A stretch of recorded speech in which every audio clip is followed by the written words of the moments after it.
Hey, Indianapolis Motor Speedway fans, Doug Bowles coming to you from the facilities building on the north side of the racetrack. A little old school today. We got a mic, got an IndyCar race going on as we're filming this, and all the good stuff is down in Birmingham, so you're stuck with a stick mic. But something really cool is about to happen here at the Indianapolis Motor Speedway that you guys know happens, but you don't know how it happens. Those 200-plus flags around the top of the Indianapolis Motor Speedway that have been there for 50, 60-plus years.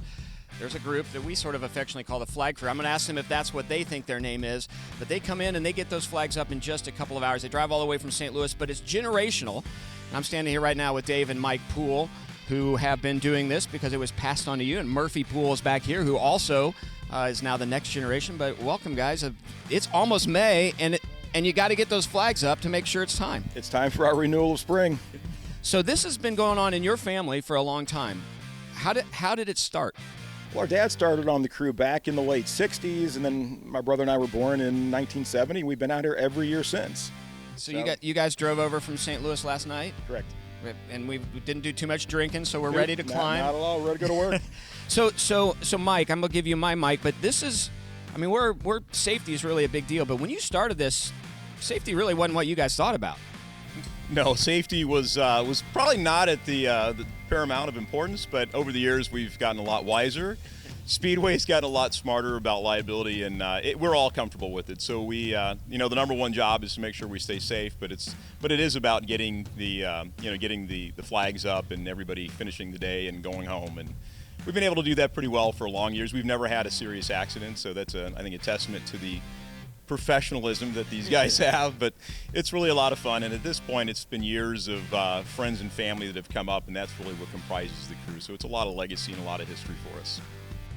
So I am kind of joking a little bit. Safety is really important, but in the old days there weren't harnesses. You guys just did it. But the nice thing about our place, there are platforms and seats, so you can get pretty close to there. So there's not a lot of crazy dangerous stuff there, but really appreciate you guys. Now, Pat Garlick, Pat, come in here. Pat runs our facilities, and so Pat, you didn't realize at one point in time that how this was going to happen, and you met these guys, and then of course we called you up and said, hey, we got liability releases and everything signed, so you've learned how to be a lawyer but police these. How much fun has it been though for you every year to get a chance to work with these guys?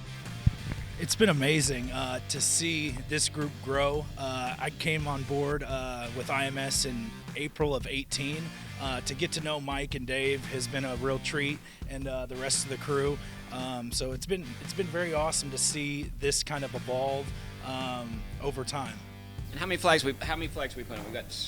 We've got about 30 sets of flags to put up. So by the end of the day, these guys will have hung about 200 200 flags up top of the grandstands. That's awesome.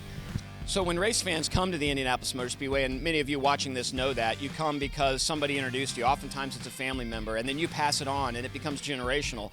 The flag crew here that puts those flags up is just like that. It is really generational. So Dave, how did this start? How did it get to you, and then you're passing it down to the next generation, and then the flag crew does the same thing? Yeah, good question. Our understanding is that back in the early 60s, Tony Holman ran into Kenny Duggan Sr., and said that, you guys should have flags in the back of the grandstands. The facility needs a little bit of a pop to it. And so shortly thereafter, the poles appeared, the flags appeared, and so begins the flag crew. We've been doing it ever since. So that's part of the fun, folks. I know you see it when you get here. Roger loves the flags being up. We've got them around the perimeter outside. But the most important thing is when you see flags on top of the Indianapolis Motor Speedway, you know that it's race season and race time. Used to be they come up and go down just in the month of May because nothing else was going on. This year, we may leave them up all year until we get through October in the Indy 8-hour, just because we're so busy here at the Speedway, and we want people when they get here just to see all the color of the flags. So next up, Dave, Mike, we're going to go trackside. We're going to start putting flags up. The whole team back here is going to do that. My last question is, so we call you guys the flag crew. Do you have a name that you call each other, or is that what you call yourselves? Well, we call each other many names, but we're just the flag crew. That's awesome. So race fans, here we go. We're going to go out with the flag crew. We're going to put up those flags that you're used to seeing every time you walk through the gates here for the Indy 500. As we're taping this, we're only 29 days away from the 106th running of the Indy 500 presented by Gamebridge, but it wouldn't be a race without the flags on top of the grandstands. So here we go.